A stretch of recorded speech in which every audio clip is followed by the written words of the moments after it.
For the first time in history, AI-powered LiDAR technology scanned directly beneath the colossal megaliths of Baalbek, Lebanon.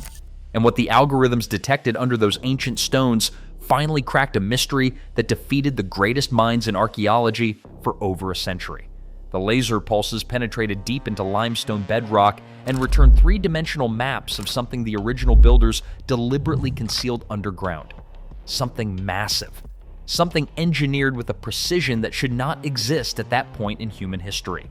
When the research team first rendered the point cloud data on their monitors, the room fell completely silent. Hidden construction phases, buried structural layers, stone fitting tolerances measured in fractions of a millimeter across joints between blocks, weighing 800 tons each. Their scanning equipment was accurate to 1 centimeter. The ancient builders were accurate to less than that. Everything we thought we understood about Baalbek was wrong. This is what the LiDAR finally revealed, and why the answer is more unsettling than the mystery itself. Baalbek sits in Lebanon's fertile Bekaa Valley, about 86 kilometers northeast of Beirut, perched on a hilltop 1,150 meters above sea level. Today, it is a UNESCO World Heritage Site inscribed in 1984. Tourists arrive by the busload.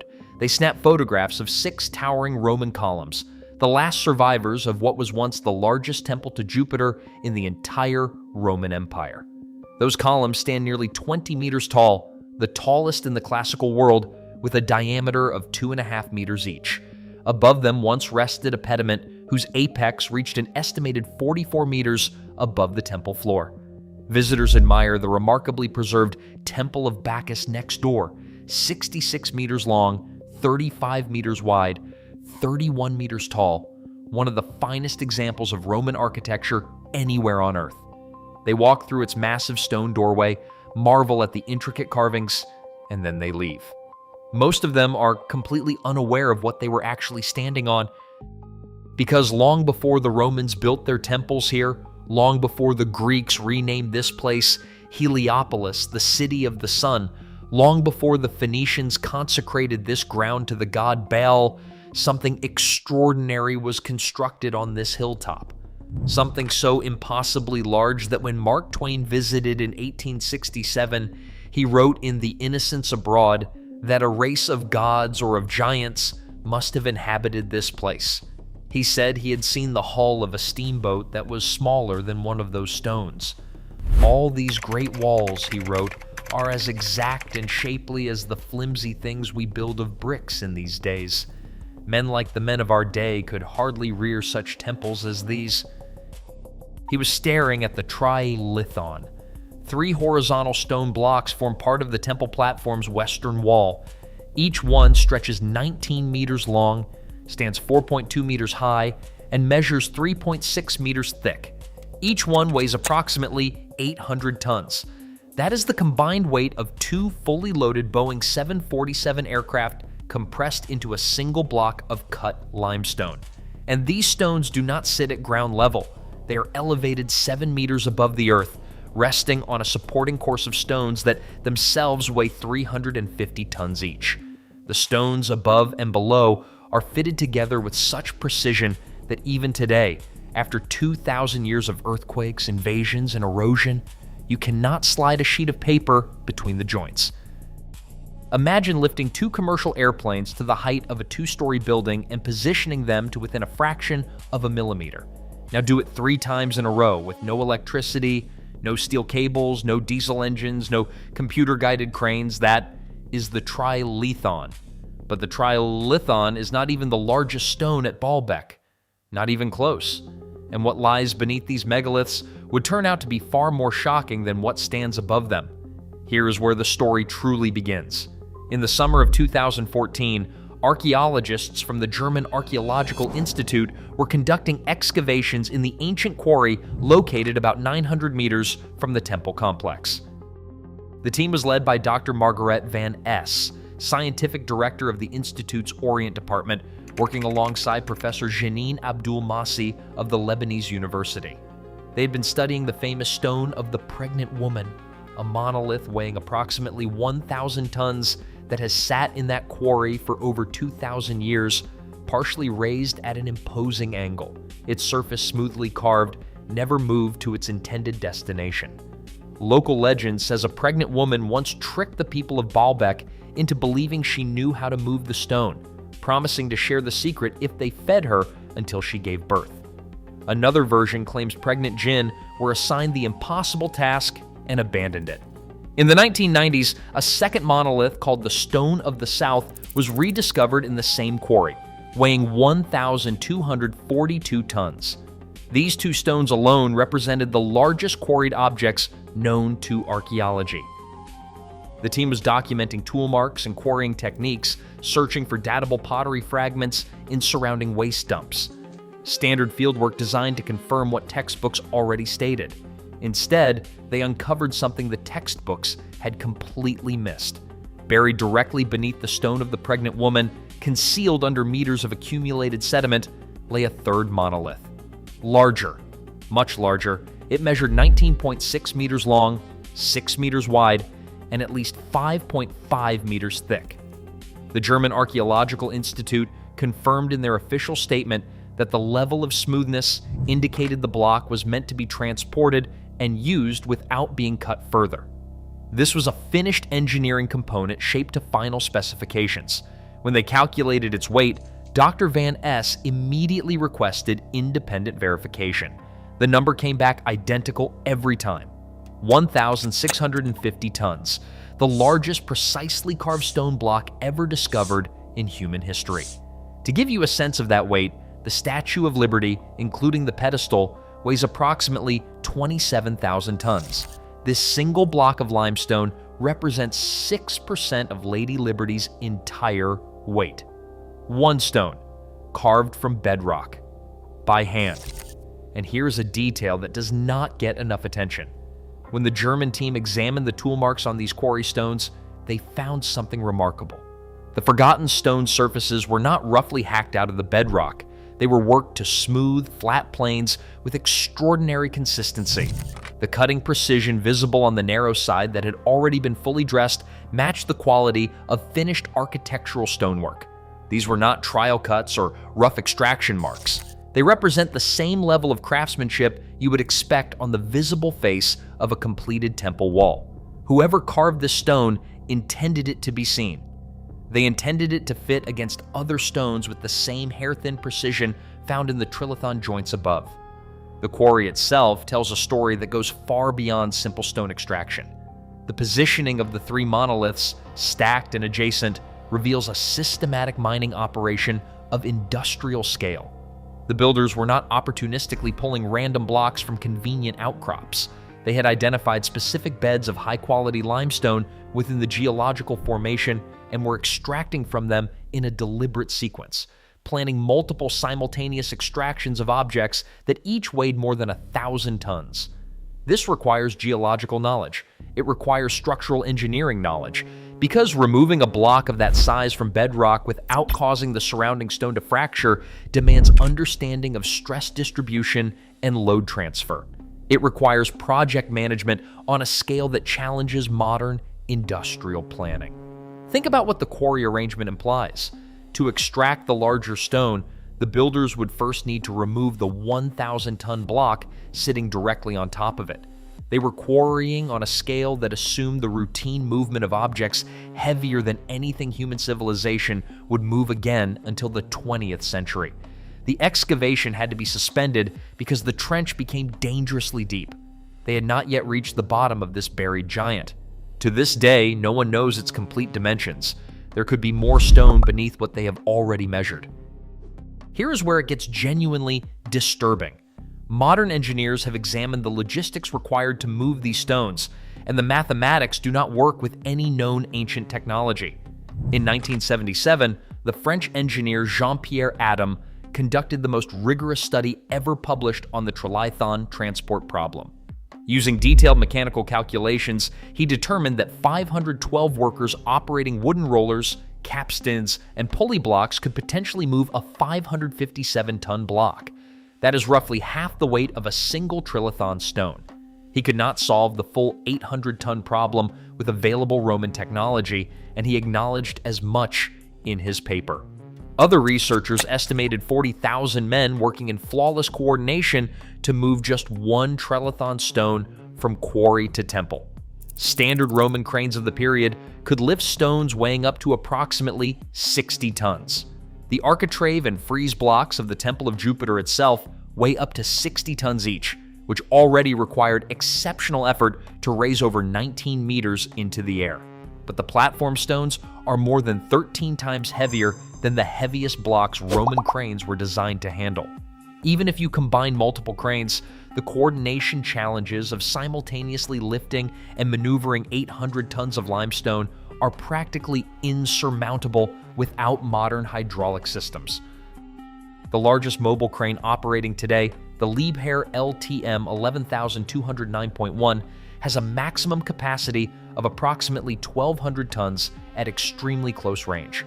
Specialized heavy lift companies like Mammoth can handle up to 2,000 tons using purpose-built gantry systems that take weeks to assemble, require kilometers of reinforced ground preparation, and cost millions of dollars to deploy. The Forgotten Stone, at 1,650 tons, falls within this extreme operational range. It could be moved today, but just barely, and only with the most advanced equipment on the planet. For historical comparison, the Russian Thunderstone, moved for Catherine the Great in 1768 to serve as the pedestal for the bronze horseman statue in St. Petersburg, weighed approximately 1,200 tons. Transporting it 6 kilometers overland through marshland and then across the Neva River on a specially designed barge was considered one of the greatest engineering achievements of the entire 18th century. Hundreds of workers labored for months. The project consumed extraordinary national resources and was celebrated as proof of Russian imperial ambition. The individual Trilithon stones at Baalbek are 2/3 of that weight, and the ancient builders moved 3 of them, elevated them 20 feet, and positioned them with millimeter precision as a routine component of a much larger construction program.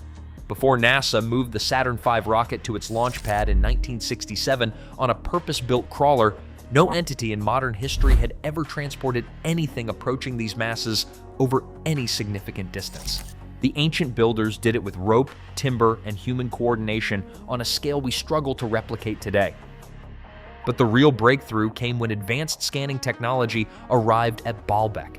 A UNESCO-funded project brought together a multidisciplinary team from Lebanon, Taiwan, and Belgium to conduct the first comprehensive three-dimensional laser survey of the entire site. Using terrestrial LiDAR scanners, including the Leica Scan Station P30, the team captured millions of data points per second with sub-centimeter accuracy. They generated exhaustive point clouds of every surface, every joint, every structural element across the temple complex.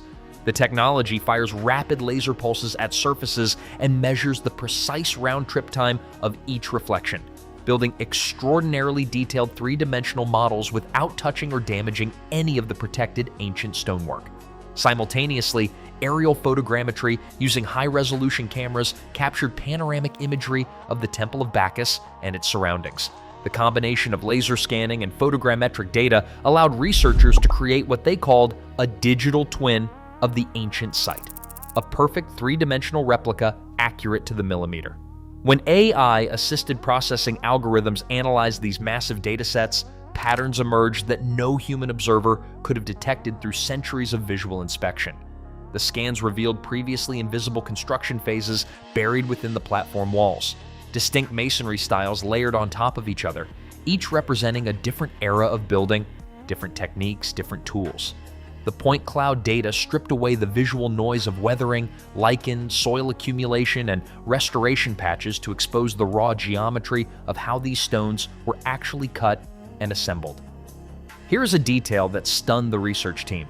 The AI pattern recognition algorithms, trained to detect geometric anomalies in the scan data, identified systematic differences in stone cutting angles between the lower and upper courses of the platform wall. The lower megaliths were cut with techniques that left characteristic tool signatures unlike anything found in Roman stonework elsewhere in the empire. The upper Roman additions, by contrast, showed standard imperial-era chisel patterns well documented at sites across the Mediterranean. Two completely different construction traditions, separated by centuries or millennia, stacked one on top of the other. The platform was not built in one campaign. It was built in stages by builders who did not even use the same tools. The three-dimensional models also revealed something remarkable about the substructures beneath the Great Court. An extensive network of vaulted passageways and chambers runs underneath the visible temple complex. These subterranean spaces, which most tourists never see, are engineering marvels in their own right. Their vaulted ceilings support the millions of tons of stone above, while creating usable interior spaces that may have served as storage, processional corridors, or ritual chambers. The LiDAR scans map these underground passages in their entirety for the first time, revealing their precise relationship to the megalithic foundations above and confirming that the underground network was integral to the original engineering design, not a later addition. The German Archaeological Institute, conducting fieldwork at Baalbek since 2001, combined this scan data with decades of excavation findings to produce Baalbek Reborn, a hyper-detailed digital reconstruction covering 38 individual locations within the temple complex. In collaboration with Flyover Zone, a company specializing in virtual reconstructions, and the Lebanese Directorate General of Antiquities, they released this digital experience in March 2021, showing what the site looked like at its 3rd century peak. But here is the critical discovery that changed everything. The three-dimensional scans confirmed what a handful of researchers had suspected for decades. Beneath the Roman Temple of Jupiter, beneath the massive platform everyone assumed was Roman engineering, exists an earlier building phase. Architectural historian Daniel Lohmann documented what he called Podium One, a pre-Roman foundation structure sitting 5 meters below the level of the later Roman Great Court. Lohmann's analysis was devastating to conventional timelines. He wrote that the unfinished pre-Roman sanctuary construction was incorporated into a master plan of monumentalization. Apparently challenged by the already huge pre-Roman construction, the early imperial Jupiter sanctuary shows both an imperial design and construction technique. In simpler terms, the Romans found an existing megalithic platform so impressive that they built their largest temple on top of it rather than starting from scratch.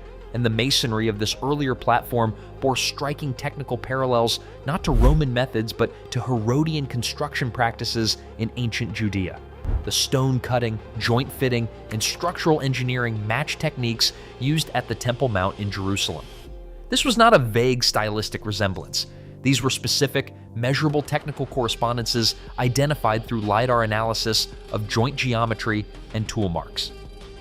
And get this, the Romans documented virtually every major construction project across their empire: roads, aqueducts, bridges, theaters, military fortifications, meticulous records. Yet for Baalbek, one of the most impressive complexes they ever possessed, there exists no Roman record describing the platform's construction. None.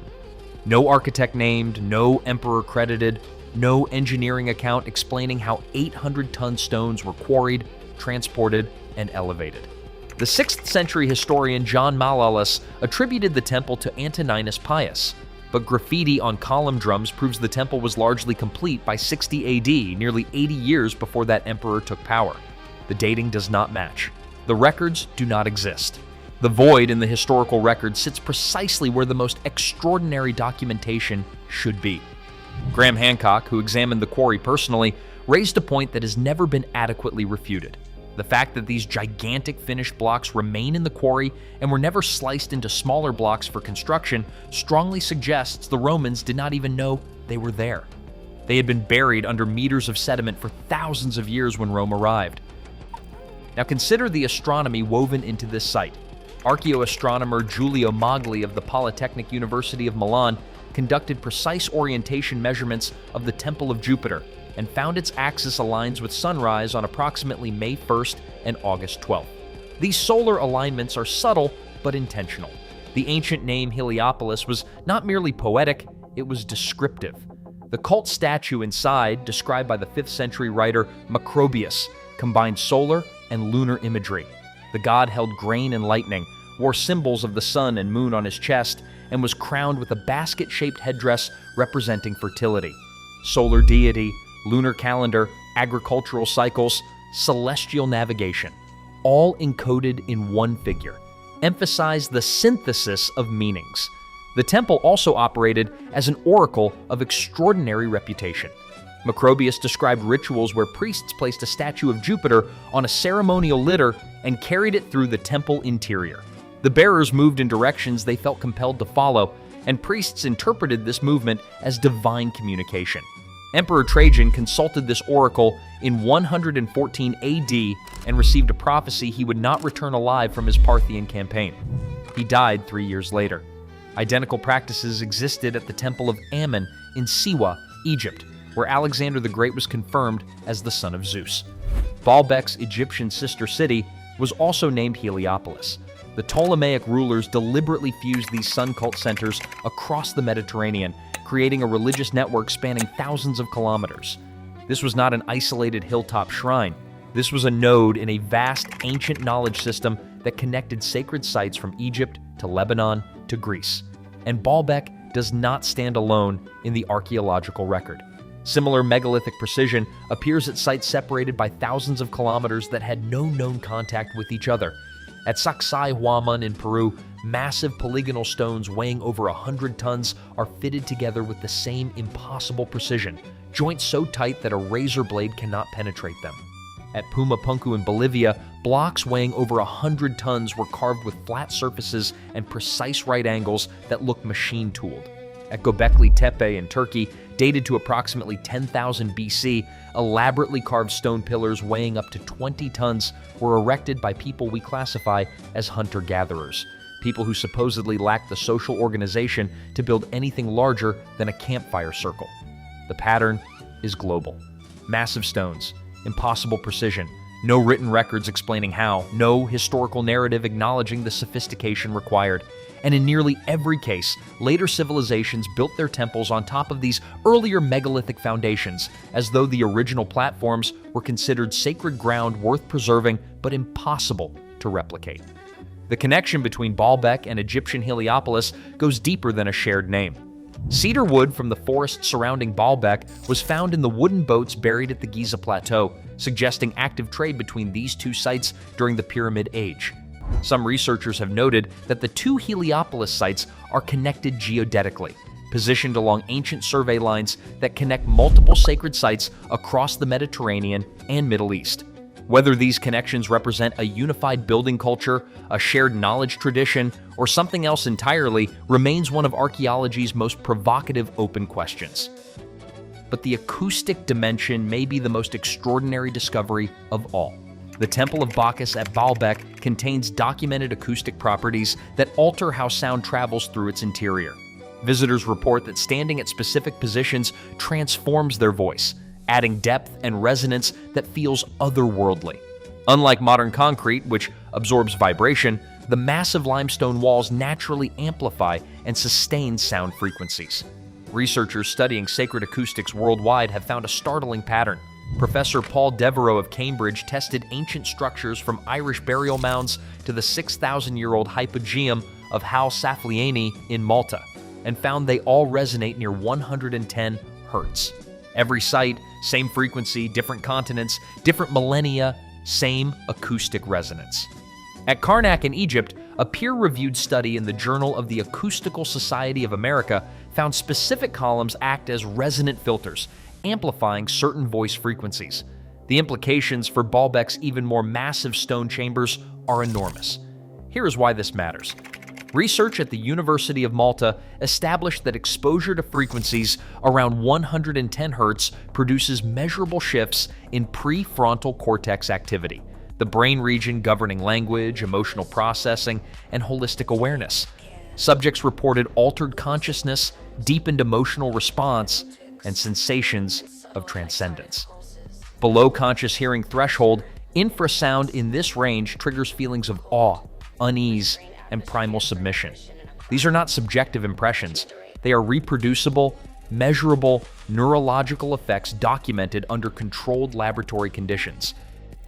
The implications extend beyond mere curiosity. If ancient builders understood, even empirically, that certain chamber dimensions and stone arrangements could reliably produce these psychological effects, then every sacred space they constructed was, in a very real sense, a technology, not a metaphorical technology. an actual functioning device designed to produce specific, predictable effects on the human nervous system. The stones were the hardware, the chamber geometry was the software, and the output was altered consciousness. The ancient builders could not measure hertz, but they could experiment with stone placement and chamber dimensions until they achieved the desired effect on the human nervous system. They did not need the theory, they needed the result. And the result was a space where ordinary speech became commanding, where ritual became overwhelming, where the boundary between human and divine dissolved in carefully engineered vibration. Imagine entering these temples at their peak. Massive limestone surrounding you, each block weighing 60 tons or more, every surface contributing to a resonant chamber of staggering proportions. Priests chanting in frequencies your skeleton absorbs before your ears consciously process them. Infrasound pulsing through your chest cavity. Astronomical alignments proving that whoever controls this space has decoded the movements of heaven itself. You would not merely believe in divine authority, you would feel it vibrating through your bones. That is not wild speculation. That is documented physics applied to measured architecture. Now here is where everything converges. Once you see the full picture, you cannot unsee it. The accumulated evidence points to a conclusion that should make us deeply uncomfortable. It challenges comfortable narratives about ancient communities working together in peaceful cooperation. Consider the logistics. Moving a single 800-ton stone requires, at conservative estimates, thousands of workers operating in perfect synchronization. 3 Trilithon stones, dozens of 350-ton support stones, 54 columns weighing 60 tons each, raise 19 meters into the air. Architrave blocks, frieze blocks, foundation layers. The entire complex contains millions of tons of precisely cut and positioned limestone.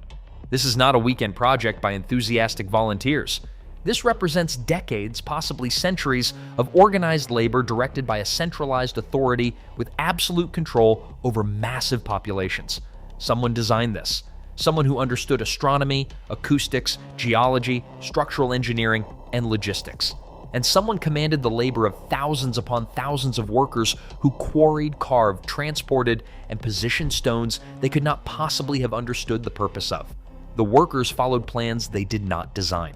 They executed engineering specifications that required specialized knowledge they did not possess. They were organized, fed, housed, and directed across generations of continuous construction. The acoustic engineering adds a darker dimension.